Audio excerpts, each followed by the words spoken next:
উত্তর দিনাজপুরের চাকুলিয়া আর এই গ্রামে প্রায় 20 বছর ধরে রাস্তার সমস্যা, কিন্তু অবশেষে তা মিটতে চলেছে। তৈরি হচ্ছে নতুন পিচের রাস্তা।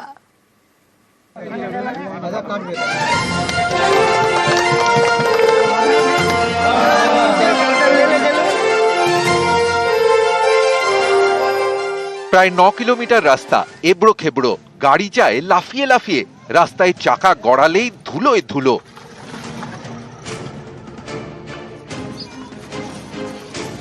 গরিব লোক যারা টোটো চালায় ওদের খুব অসুবিধা হয়, ভুটভুটি চালায় তাদের। এটা তো আমাদের সুরজাপুর মার্কেট আর লালগঞ্জ মার্কেট এখন হয়ে গেছে, তাহলে অনেক যা অসুবিধা হয়। এমএলএ সাহেবরা তো উদ্ঘাটন করেছে ঠিকই, কিন্তু যত তাড়াতাড়ি হয়ে যায় রাস্তাটা, তাহলে এর উপরে ধন্যবাদ করার কি আছে, আমি শব্দ পাচ্ছি না। উত্তর দিনাজপুরের চাকুলিয়ায় এই রাস্তার সমস্যা দীর্ঘ প্রায় 20 বছরের, সেটা এবার মিটতে চলেছে। সূর্যাপুর থেকে খুদ্দন পর্যন্ত তৈরি হচ্ছে নতুন রাস্তা। সোমবার শিলান্যাস করেন স্থানীয় তৃণমূল বিধায়ক। কতদিন ধরে প্রায় 30 বছর। এমএলএ সাহেব যে রাস্তাটা উদ্বোধন করেছে, এই নিয়ে এলাকাবাসী অনেক খুশি এবং আনন্দিত। খুব জরুরি রাস্তাটা, প্রায় 20,000 মানুষ ডেইলি যাতায়াত করে এই রাস্তা দিয়ে। আজকে আমরা এই রাস্তাটা পশ্চিমবঙ্গের তহবিল এবং কেন্দ্রীয় তহবিল, দুইটা তহবিল মিলিয়ে প্রধানমন্ত্রী গ্রামীণ রাস্তা যেটা আছে PMGSY-3 ফেজে এই রাস্তা করা। চাকুলিয়া থেকে চঞ্চল মোদক, নিউজ 18 বাংলা। কাকদ্বীপে জাতীয় সড়কের ধারে নয়াঞ্জলি ভরাট হয়ে যাচ্ছে। এভাবেই মাটি ফেলে নয়াঞ্জলি ভরাট করে দেওয়া হচ্ছে। এতে জল নিকাশির দফা রফা। অভিযোগ, রাস্তার পাশেই রয়েছে এক ব্যক্তির জমি, আর সেখানে যাতায়াতের জন্য এই নয়াঞ্জলি তা ভরাট করা হচ্ছে মাটি ফেলে। এই নিয়ে যদিও ওই ব্যক্তির মুখে কুলুপ।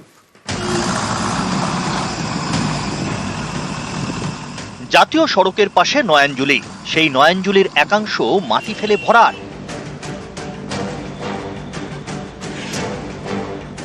এর জন্য নামানো হয়েছে আর্থ মুভার। এ ছবি দক্ষিণ 24 পরগনার কাকদ্বীপের। এটা অনেকদিন থেকে কাজ হচ্ছে। এটা তো এনএইচের জায়গা। হ্যাঁ, এটা তো অনেকদিন থেকে কাজ হচ্ছে, এইটুকুই আমরা দেখছি। রাতে দিনে করে কাজ হয়? না না না না, দিনের বেলা এইটুকু কাজ হয়ে বন্ধ হয়ে যাচ্ছে। কাকদ্বীপের সূর্যনগর গ্রাম পঞ্চায়েত, এখান দিয়ে গিয়েছে 117 নম্বর জাতীয় সড়ক। এই রাস্তা সম্প্রসারণ করবে জাতীয় সড়ক কর্তৃপক্ষ। এর জন্য রাস্তার পাশে জবরদখলকারীদের সরে যেতে বলে মাইকিং করা হচ্ছে। ঠিক সেই সময় জাতীয় সড়কের পাশে নয়াঞ্জলি ভরাট। সরকারি জায়গা দখল মুক্ত না করলে কর্তৃপক্ষ আইনানুগ ব্যবস্থা গ্রহণ করবে এবং উচ্ছেদ অভিযান পরিচালিত হবে, যার সম্পূর্ণ দায়িত্ব দখলদারদের উপর বর্তাবে। জাতীয় সড়ক পরিষ্কার ও যান চলাচল নির্বিঘ্ন রাখতে সকলের সহযোগিতা একান্তভাবেই কাম্য। এই জাতীয় সড়কের গা ঘেঁষে গিয়েছে নয়াঞ্জলি, এলাকার জল নিকাশির বড় ভরসা। নয়াঞ্জলির অন্য পারে একাদশী নস্করের জমি। অভিযোগ, তিনি নিজের জমিতে যাতায়াতের জন্য মাটি ফেলে নয়াঞ্জলি ভরাট করছেন। এর জন্য নামানো হয়েছে আর্থ মুভার। স্থানীয়দের অভিযোগ, নয়াঞ্জলি ভরাটের জেরে জল নিকাশি বন্ধ, বর্ষায় দুর্ভোগ বাড়বে। ওই যেটা করছে একটু বেশি ভরাটটা করেছে, সেটা আমরা পঞ্চায়েতগতভাবে দেখে দেবো। তা নিচে এনএইচ কর্তৃপক্ষ জানে বা আদার প্রশাসন জানে, নিশ্চয় প্রশাসনে। এটা তো এসপি রুট, এসপি অফিস আমাদের লট 8, কোস্টাল থানা আছে, তাদের নাকের ডগার উপরে একটা জাতীয় সড়কের উপরে একটু প্রশাসন তো নজরে আছে। এনএইচের লোক এসেছিল। হ্যাঁ, এনএইচের লোক পারমিশন দিয়েছে আপনাকে? পারমিশন এখন দেয়নি, বারাম পদ রেখে বাকিটা মাটি তুলে নিতে হবে এনএইচ থেকে। এনএইচ বারে বারে কিন্তু প্রচার শুরু করে দিয়েছে যে এনএইচ 117 নম্বর জাতীয় সড়ক খুব তাড়াতাড়ি সম্প্রসারণ হবে এবং তার জন্য যারা বসে রয়েছে তাদেরকে অবিলম্বে সরে যেতে হবে। কিন্তু তার মধ্যে এই কাজটা কিভাবে চলছে সেটাই কিন্তু এখন বড় প্রশ্ন। কাকদ্বীপ থেকে বিশ্বজিৎ হালদার, নিউজ 18 বাংলা। এবার সাগরের ঘোড়ামারা দ্বীপের ছবিটা আপনাদের দেখাবো। এই ছবিতে স্পষ্ট যে এখানে পারাপার হচ্ছে কিভাবে। দেখুন, এখানে কোনো স্থায়ী জেটি নেই এবং যে অংশ দেখতে পাচ্ছি যে মানুষ লাফিয়ে উঠছেন, সেটাও কোনোভাবে যেন ধসে গিয়েছে, মাটি ধসে গিয়েছে এবং সেই জায়গায় কোনোভাবে মানুষ পারাপারের জন্য ব্যবহার করছে। চারপাশের জল, কোথাও যেতে হলে এইভাবেই পৌঁছতে হয় এবং তার জন্য একমাত্র ভরসা যে ফেরি, তার অবস্থা আপনাদের দেখালাম। স্থানীয়রা দাবি করছেন এবার ঘোড়ামারায় সিমেন্টের ফেরিঘাট তৈরি করা হোক। দেখা যাক কতদিনে তা হয়।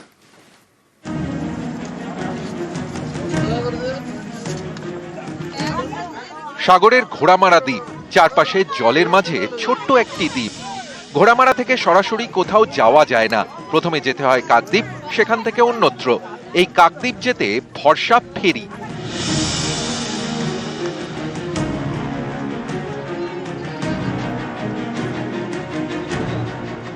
এই ফেরি থেকে ওঠানামা করা বেশ ঝুঁকির, কারণ কোনো ফেরিঘাট নেই। কাঠের পাটাতন পেতে ওঠানামা করতে হয়, পা ফসকালেই সোজা নদীতে।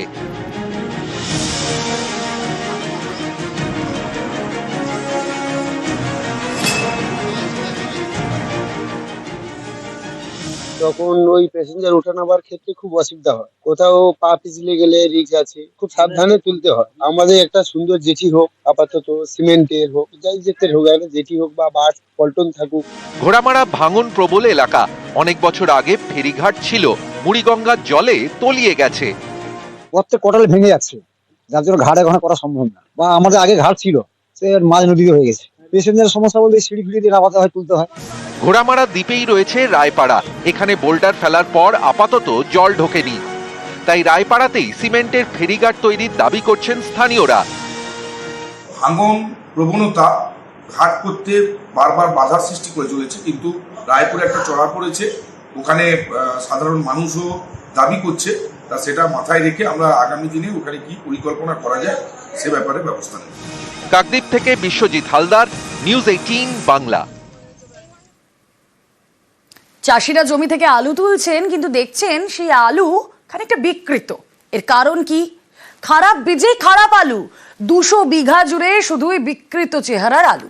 স্থানীয় এক ব্যবসায়ীর থেকে কেনা বীজেই এই সমস্যা বলে দাবি, আর খবরের জেরে এবার পদক্ষেপ। সেই ব্যবসায়ীকে সরকারি সহায়ক মূল্যে আলু কেনার নির্দেশ দিল প্রশাসন। ক্ষতিগ্রস্ত চাষিদের থেকে আলু কেনার একটা সময়সীমাও বেঁধে দেওয়া হয়েছে।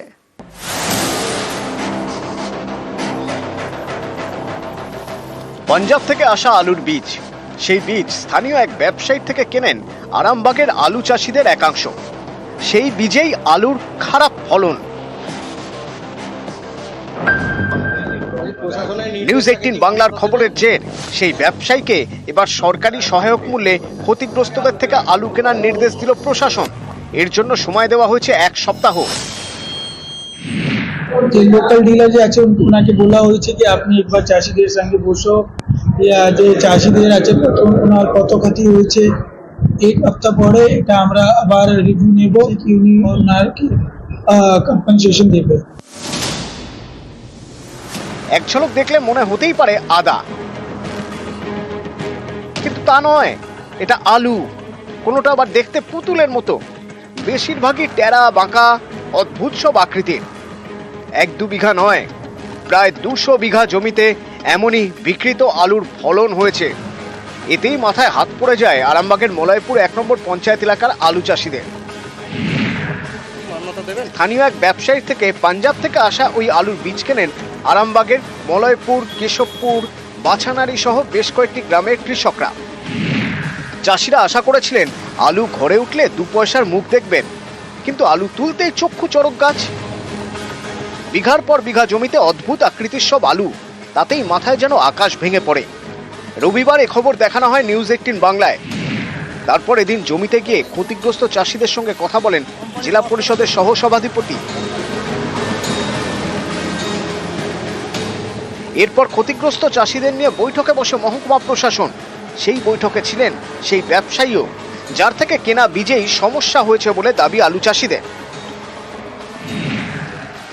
বৈঠকের পর সেই ব্যবসায়ীকে প্রশাসন নির্দেশ দেয় সরকারি সহায়ক মূল্যে ক্ষতিগ্রস্ত চাষিদের থেকে আলু কিনতে হবে।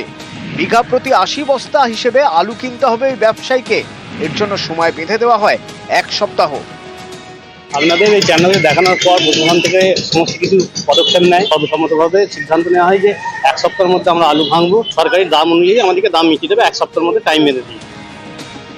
সাধারণত আলু চাষিদের শস্য বীমা করা থাকে, কিন্তু এই বিকৃত চেহারার আলু প্রাকৃতিক বিপর্যয়ের ফল নয়, তাই বীমার আওতায় আসছে না। এজন্য প্রশাসনিক হস্তক্ষেপে চাষিদের ক্ষতিপূরণের ব্যবস্থা। যেহেতু এটা প্রাকৃতিক বিপর্যয় নয়, সেহেতু চাষিদিকে নিয়ে সর্বসম্মতভাবে একটা ডিসিশন নিয়েছে, যেটা হয়েছে বিঘায় 80 খানা করে আলু চাষিদিকে বুঝিয়ে দিতে হবে সরকারি দাম অনুযায়ী। প্রশাসনের নির্দেশটাকে কি মান্যতা দেবেন? প্রশাসন 1 সপ্তাহ সময় দিয়েছে, কিন্তু নির্দেশ অমান্য হলে কি হবে? 1 সপ্তাহ টাইমের মধ্যে তাদের এটা ব্যবস্থা গ্রহণ করতে হবে। যদি আমাদের চাষিরা বঞ্চিত হয়, সরকারের যে প্রভিশন আছে, যে আইন আছে, আইনের পথে চলবে, সে ব্যবস্থা অবশ্যই গ্রহণ করা হবে। আরামবাগ থেকে শুভদীপ ঘোষ, নিউজ 18 বাংলা।